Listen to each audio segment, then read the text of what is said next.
Hey, this week on the podcast, we're going to talk about how to support your immune system through in Australia, these winter months where it gets colder, the days get shorter.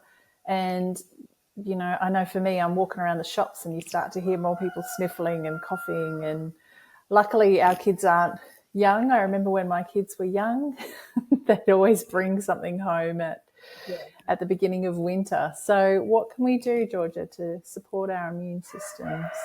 Yeah, it can be a tricky time of the year, can't it? Because, I know for me, when my kids got sick, it wasn't just about them getting sick. It was about, how it impacted my ability to work and get other stuff done. So, Yes. They'd um, spread the love in other ways, spread wouldn't the love they? 100%. So, Snot and 100%. So there are definitely foods that I like to focus more on during the winter months.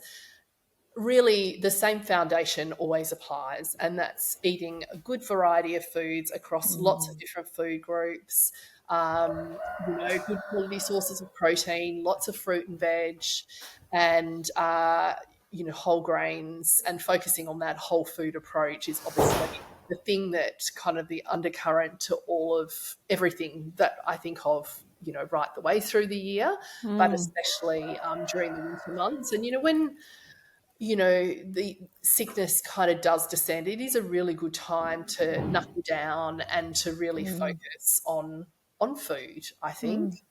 So, nature provides, as always, and at this time of year, leafy green vegetables, broccoli, cauliflower, pumpkin, carrots are in season, and they're rich sources of vitamin A and vitamin C, which really are amazing for supporting immune health. And vitamin A is particularly good for those mucosal barriers. So they're kind of your first line of defense against kind of bacteria. You yeah. want those mucosal barriers really kind of tight and toned, and vitamin A is very, very good at ensuring that that's the case. Again, nature provides when it comes to fruits. So, kiwi fruit I think is amazing. A great source of vitamin C, and in season for a very good reason. Same with citrus, obviously. We do know that vitamin C helps to support reduce the duration and the severity of colds, and also just supports your immune health in general. All of these fruits and vegetables obviously are a great source of fiber as well, which is really important for your gut health, which also is quite important, or extremely important for immune health as well. So, good old fruit and veg. Generally, the fruit isn't too much of a problem. Most people, I think, with kids don't usually have a problem with, ensuring vitamin C Yeah. good, because most kids will eat, berries, or as I said, Yes. any of those fruits that I've just mentioned, fruits that Yeah. are in season.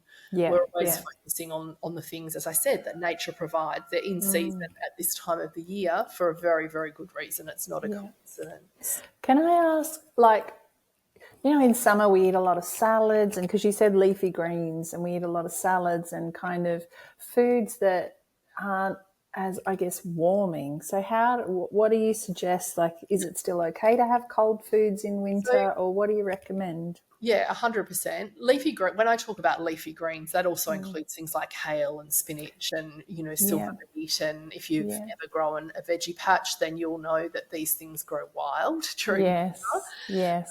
Look, my approach to the heat of foods, generally in Chinese medicine, warming foods support the immune system more so than cooling foods. Yeah. But you do sacrifice certain nutrients when you cook food, particularly vitamin C is something Yeah. that's compromised. Yeah. So I think that there should be a focus on warming foods. I love warming foods, slow cooks, all of the things you crave during winter are a really good foundation. But I always do tend to try and add in something fresh as well. So a good example is if I'm making a curry, Yeah. I might stir through a handful, like take the curry off the heat, then Yeah. throw in a handful of baby spinach or kale or something like that. So it doesn't actually cook in the curry, it wilts. But it's warm. Yep. It's Yeah. warmed up, but Yeah. it's still raw, or Yes. garnishing a curry or bolognese with a curry with, for example, coriander, fresh coriander. Sometimes I'll also, it's funny, I often talk about this inside of the membership. Like, I love a good soup and salad. So Mm. I've got the warming bowl of soup, but I'll have like a little side salad, and that might just be Yeah. just a handful of rocket with some Yeah. tomatoes and, feta cheese or something, as an Yeah. example. So I Yeah. think having a little mix of both, and I know in Chinese medicine they would say no to the raw food. Yeah. I generally am mindful of things like really super cooling foods in winter. So Yeah. I know smoothies are really popular, particularly with parents of fussy kids. Yeah.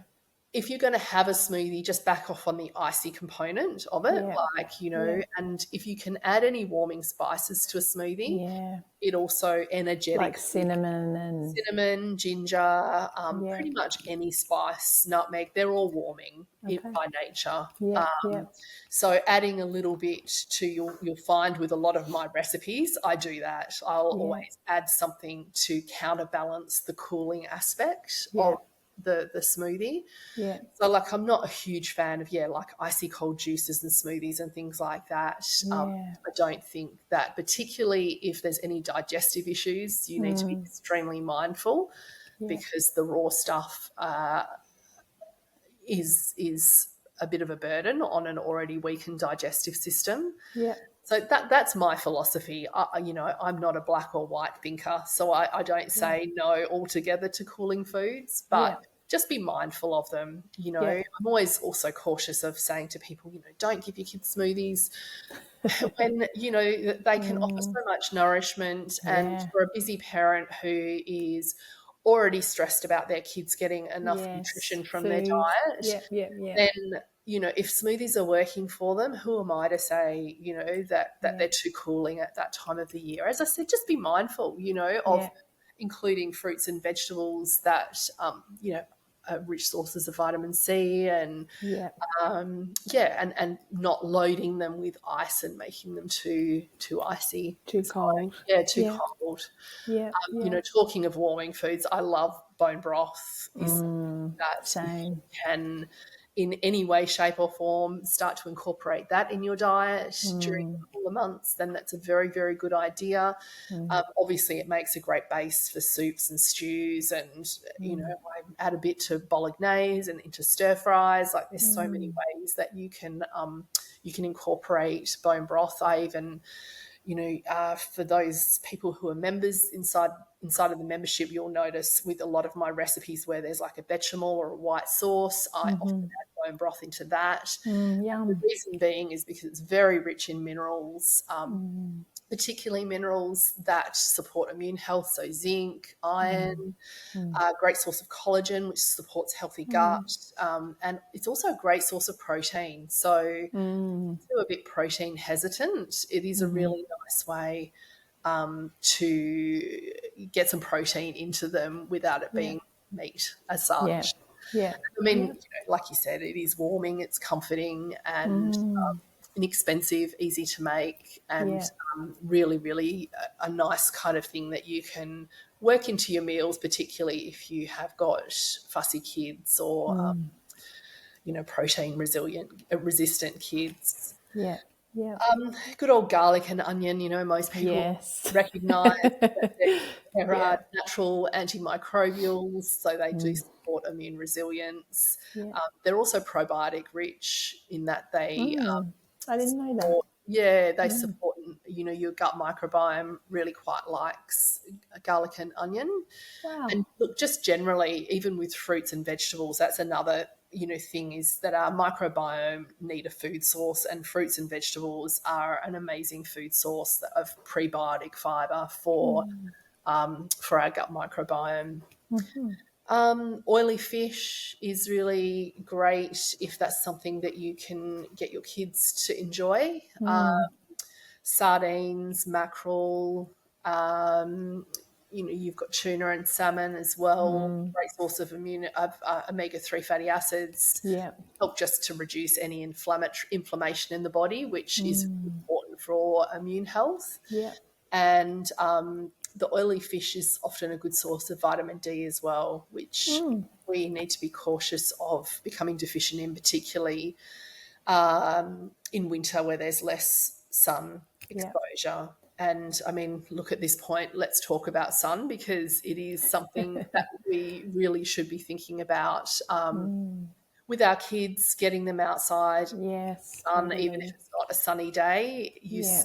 you're still going to be, their bodies are going to be able to produce vitamin D, Yeah. even with cloud cover. So, Yeah. I And just just the fresh air, hey, and the lungs, like, the connecting with nature, exercise. movement, and Yeah. just as I said, you can't underestimate. And I understand in cooler climates that's not such a simple task, but if there's any way at all that getting outside, as I said, Yeah. under even cloud cover, it's going to benefit your kids' immune health. Yeah. We always used to, it was funny, even I can remember when my kids were little, if ever they got sick, we would go and lie on the trampoline. I Yeah. wouldn't encourage them to bounce on it, but Yeah. we would, just because the grass was often wet and dewy or whatever, but we would lie on it on the trampoline and just have a bit of like sun Just be time. in the sun. Yeah. Yeah, Yeah. lay Yeah. there in the sun, and Yeah. it was a dark colour, so it was always warm, and I'd have a blanket or some cushions or whatever, and we would That's just nice. lie Yeah. outside in the sun. Fresh air, Yeah, sunshine, blue sky.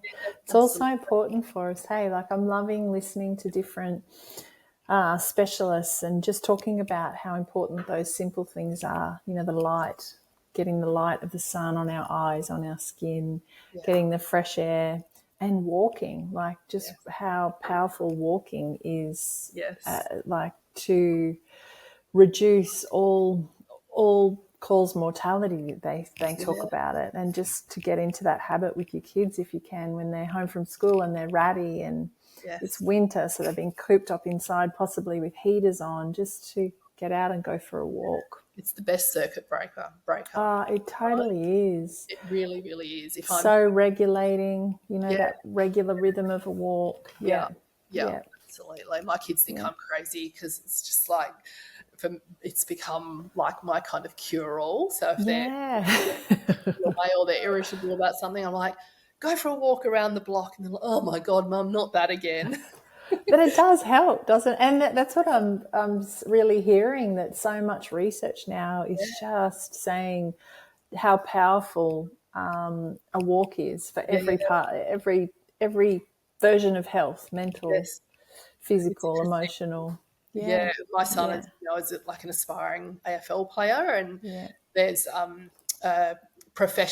there's quite a few actually professional AFL players that live in our area, yeah. and there's one in particular. I won't name him, or else I'll get accused of stalking him even more than what my kids say I do.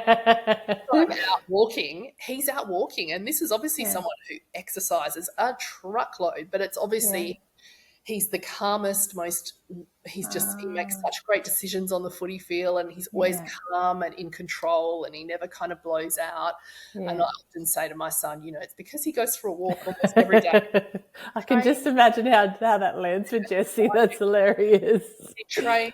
He trains his guts out all morning, Yeah, probably in his sport, and pretty much every afternoon, if I'm out walking, he's it's there. walking. Yeah, Yeah. I get accused of just like, oh my God, Mum, you're such a stalker. Like, I just saw him. I just It's hilarious. him. Yeah, yeah. Just two other things to mention when we're talking about immune support. One is sleep. Oh yeah, And I love how, again, like you were saying, nature provides with food. I feel like nature provides with sunlight. yes, The days draw right in. So in Queensland, it's dark now at 5:30, and the sun's not getting up till between 6 and 7. And I feel like it is okay, this time of year to go to bed earlier, take the time to replenish. Sleep, again, is so regenerative and restorative, and all our cells kind of process stuff, again, on every level, like mentally, physically, and they get rid of what we don't need, they replenish, they heal, and trying to reduce stress, hey, because yeah, stress really erodes our immune system. Yeah, yeah. And again, for kids, if there is Yes. any anxiety or stress, that getting outside piece and move is Yes. really, And really movement. important, isn't Yep. it? Yeah, Yep. yeah, Totally. Exercise is just, well, we're in a physical human body. yeah, We need to move it every day. yeah. Yeah. Um, okay, moving back onto foods. Yes. Protein. I don't think I've mentioned protein. No. So eggs, chicken, fish, Yeah. red meat. Again, I'm a firm advocate for variety. I think it's Yes. each source of protein has its own range of amino acids and accessory nutrients. So yeah, the other benefit, for things like red meat, particularly, they're great sources of iron and zinc, which are both extremely important for immune health.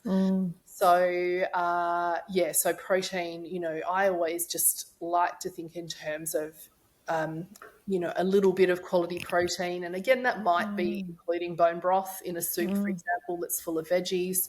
Yeah. Having some sort of plant-based fiber is also really important in a meal. And that, constitutes, it doesn't need to be any more complex than that. Like it's straightforward.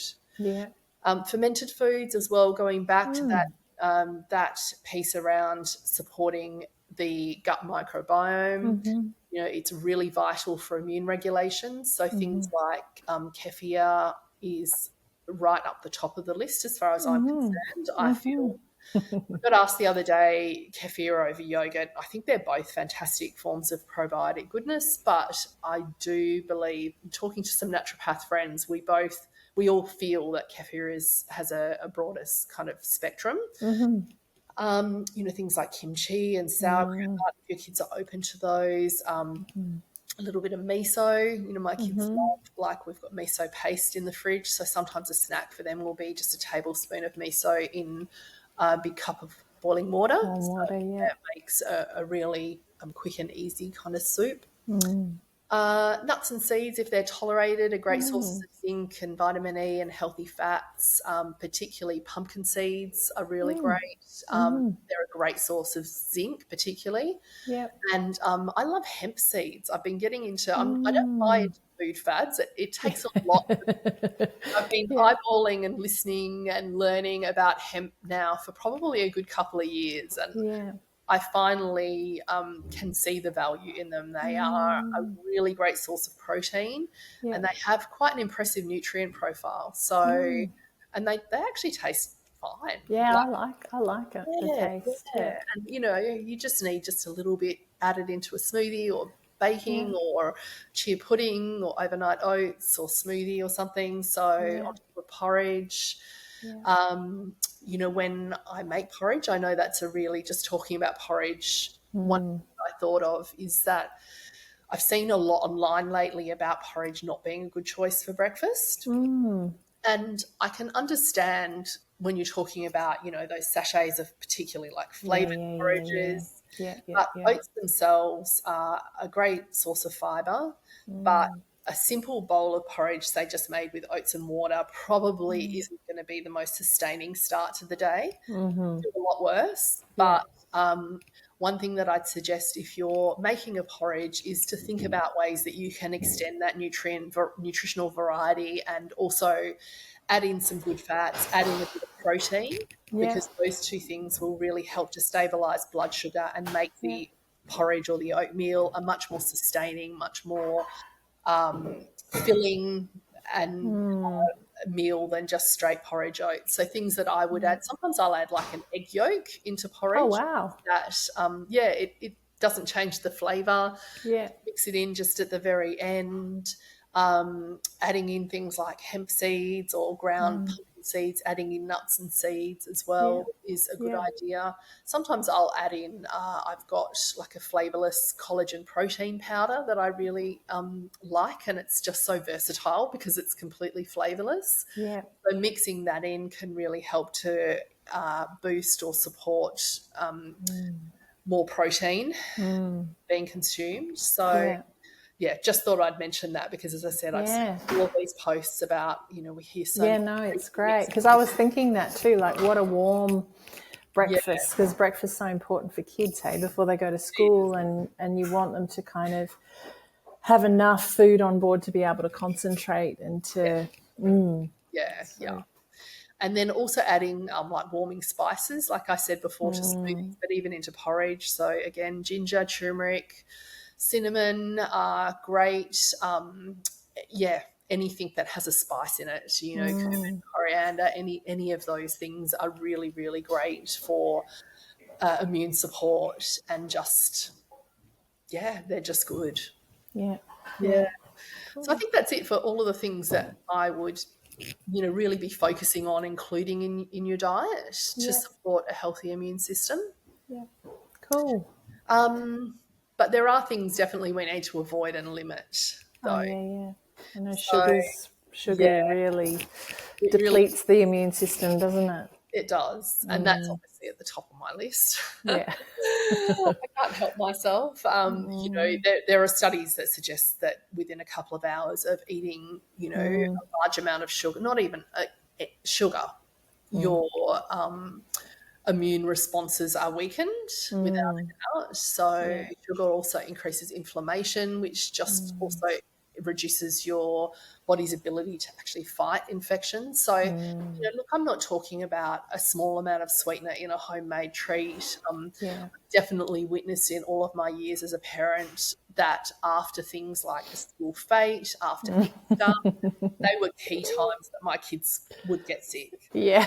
Yeah. And I know Yeah. we've talked about planting seeds, and that was always a time that I took the opportunity to plant that seed with my kids so that they would learn, okay, isn't it interesting? Every time after Easter, a week or so after Easter, we tend to get sick, or you guys tend to get sick. Leave it at that. I'm not blaming Yeah. or Yeah. Yeah. Yeah. shaming them for eating the sugar that they did, Yeah. picking out Yeah. on hundreds of Easter eggs, but just making Yeah. Yeah. obviously ultra processed foods are, look, they're lower in nutrients, higher in additives, preservatives, unhealthy fats, and probably the biggest problem that I have with ultra processed foods is that they displace nourishing options that do Yeah. actually support True. your immune and gut health. So Yeah. you're feeling like kids have such a small capacity to be nourished. Their tummies are much smaller than ours. Yeah. So, I always try to have the philosophy as much as possible and within, being sensible, but just to try and make every mouthful count. And unfortunately, heavily processed foods don't count. And Yeah. obviously, as I said, the artificial colours and the flavours and things, they all support or they all trigger inflammatory processes and burden our detox pathways. Yeah. So, so they're not going to do anyone any favours. So that's pretty much all that's on my hit list. Things to avoid. But, Yeah. hopefully, I suppose the take home message here is just to do the best that you can do Yeah. through winter. It is a good time for you to really knuckle down on. I mean, luckily, we have things like Easter behind us. Yeah. It is a good time to, follow nature, buy Yeah. foods that are in season, Yeah. and probably we're not out and about quite as much during winter, so it gives us a beautiful opportunity to be at home and to cook Yes. and to Yeah. connect with cooking and to connect with food and family. Yeah. Yeah. So that's my Yeah. take home message. That's Yeah. what I love. It's kind of cozy. You want to be Yeah. inside together, and it's Yeah. nice. Yeah. Hopefully Awesome. has been helpful, and there've been a few little tips and ideas, or just a bit of motivation, just to kind of knuckle down a little more through these cooler months. Yeah. Cool. Thanks. Heaps of info there. Awesome. Thank you.